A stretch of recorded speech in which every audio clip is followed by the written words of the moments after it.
Hello friends, welcome back to my YouTube channel Raftaar study. तो आज हम इस वीडियो में करेंगे फैक्टर इनकम और ट्रांसफ़र इनकम में डिफरेंस समझेंगे हम, और इन दोनों के बारे में अच्छे से समझेंगे कि इनको डिफाइन कैसे किया जा सकता है, फैक्टर इनकम और ट्रांसफ़र इनकम को। जैसे कि हमको पता है कि हमने जब नेशनल इनकम की जब डेफिनेशन पढ़ी थी तो उसमें एक वर्ड यूज़ हुआ था हमारा फैक्टर इनकम। मैं डेफिनेशन दोबारा रिपीटेड करता हूँ, आप उसमें गौर करिएगा। National income is the sum total of factor income. देखिए यहीं रुकता हूँ मैं। National income is the sum total of factor income. आ गया ना फैक्टर इनकम। जो राष्ट्रीय आय होती है वो सम टोटल मतलब जोड़ होता है कारक आय का। मीन्स इसकी हिंदी वर्ड्स भी आपको पता चलती है। फैक्टर इनकम मतलब होता है कारक आय, जो कि काम करने के बदले में जो ऐसा इनकम जो काम करने के बदले में अर्न किया जाता है उसको कारक आय बोलते हैं, मीन्स फैक्टर इनकम। ठीक है। तो अब यहीं हम आगे चलते हैं कि अब फैक्टर इनकम होता क्या है। जैसे मैंने बता तो दिया आपको, काम करने के बदले में, बट कैसा काम करने के बदले में ये समझते हैं। ठीक है, डेफिनेशन के थ्रू अच्छे से समझते हैं। Factor income are the payment. देखिए यहाँ पे समझिएगा, factor income are the payment made by production unit. जो फैक्टर जो इनकम होती है वो प्रोडक्शन जो प्रोड्यूसिंग यूनिट होती है, मीन्स तुम्हारा फर्म हो गया, जो फर्म के द्वारा ये प्रोड्यूस की जाती है to the household owner of the factor of the production. Household कहने का मतलब है जो फैक्टर ऑफ जो प्रोडक्शन होता है उसके ओनर को मिलता है। मीन्स लैंड वाला है उसको बताता हूँ अभी। लैंड वाले को रेंट मिलेगा और कैपिटल वाले को इंटरेस्ट मिलेगा, कुछ इस प्रकार से। For the use of factor services, उसने फैक्टर सर्विसेज अपनी दी हैं, डेट इज वाई उसको पेमेंट किया जाएगा, उसको फैक्टर जो पेमेंट है वो किया जाएगा। फैक्टर सर्विसेज के बदले में फैक्टर पेमेंट दिया जाता है, that is called factor income. समझ में आ गया।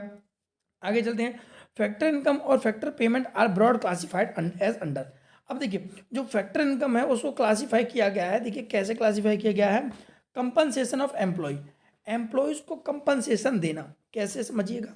Receive by the household for rendering the service as employ of production unit. यहाँ पे बोल रखा है ना कि जो सर्विसेज जो रिसीव जो हाउस होल्ड के द्वारा जो सर्विसेज रेंडर की गई है, मीन्स दिया गया है, तो एम्प्लॉय जो प्रोडक्शन यूनिट करने के लिए जो एम्प्लॉय ने अपना सर्विस दिया है उसके बदले में उसको कंपनसेट किया जाता है, उसको बोला जाता है कंपनसेशन ऑफ एम्प्लॉय। तो ये क्या है, उसके लिए फैक्टर इनकम कहलाएगा। आगे और समझते हैं हम। रेंट। अब रेंट कैसे, received by the household for the use of their land by the production unit. Production करने के लिए हाउस होल्ड ने अपना जमीन दिया था प्रोडक्शन करने के लिए, तो उसकी जमीन को दिया है तो आप रेंट उसके बदले में रेंट दोगे, तो ये उसके लिए क्या हो गई, factor services, sorry factor income हो गई। Interest received by the household for the use of their capital. House hold के जो हाउस होल्ड है वो अपना कैपिटल लगा रहा है, उसके कैपिटल को हम यूज़ कर रहे हैं किसके लिए, प्रोडक्शन करने के लिए, तो उसको उसके बदले में कैपिटल के बदले में क्या मिलेगा, ब्याज मिलेगा। कि जैसे आपने किसी बिजनेस में लाख रुपए लगा दिए तो क्या आपको लाख रुपए ही वापस होंगे, भाई इंटरेस्ट कुछ ना कुछ तो मिलेगा ही, उसी को बोला गया है। नेक्स्ट आता है हमारा प्रॉफिट। प्रॉफिट से क्या मतलब है, हाउस होल्ड है जैसे आंट्रप्रेन्योर है, आंट्रप्रेन्योर अपनी स्किल्स को, अपने माइंड को, और कह सकते हैं अपनी एजुकेशन को, जितनी भी चीज़ें होती हैं उनको प्रोडक्शन करने के लिए लगाता है। तो अब प्रोडक्शन करने के लिए लगाता है, पैसा भी लगाता है, तो जो पैसा लगाएगा उसके बदले में वो क्या लेगा, वो भी तो प्रॉफिट लेगा, उसी को बोला गया यहाँ पे प्रॉफिट। तो ये सब फैक्टर इनकम है। इन the estimation of national income, एक ये बहुत बहुत मोस्ट इंपॉर्टेंट वर्ड है, यहाँ से आप गौर करिएगा। In the estimation of national income we included only this factor income और फैक्टर पेमेंट।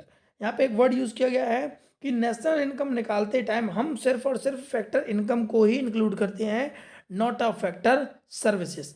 अब हम आगे समझेंगे कि फैक्टर सर्विसेज क्या होते हैं, लेकिन आप पहले ये समझिए कि नेशनल इनकम में सिर्फ और सिर्फ फैक्टर इनकम ही इंक्लूड होते हैं।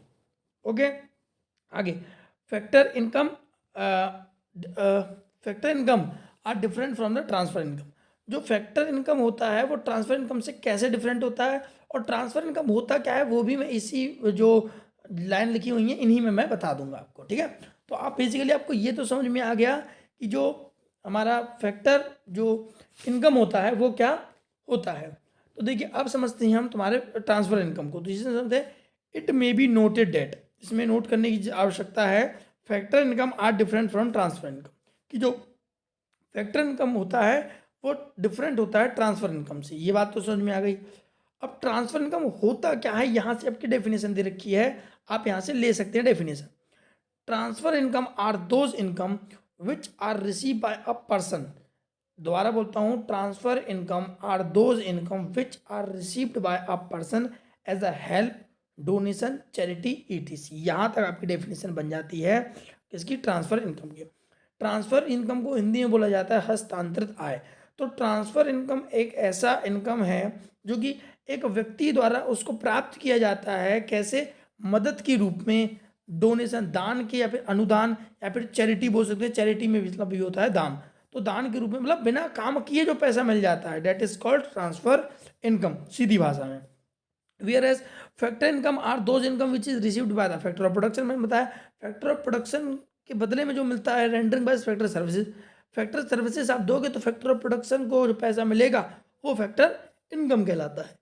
In another words, while factor income is earn income. देखिए, फैक्टर इनकम को अर्न इनकम बोला जाता है क्योंकि ये काम करने के बदले में कमाया जाता है, और वहीं ट्रांसफर इनकम होता है उसको अनअर्न इनकम बोला जाता है क्योंकि उसको कमाया नहीं जाता है।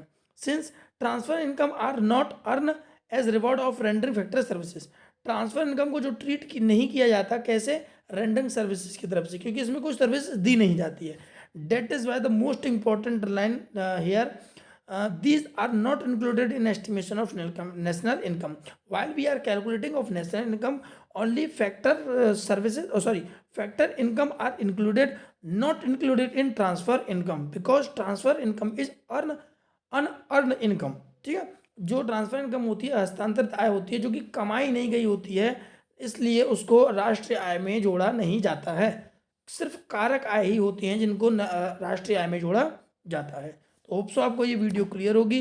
पीडीएफ आपको डिस्क्रिप्शन बॉक्स में इसके मिल जाएगा। किसी भी प्रकार की आपको डाउट होता है तो आप कमेंट बॉक्स में लिख दीजिएगा, आपका डाउट सॉल्व कर दिया जाएगा।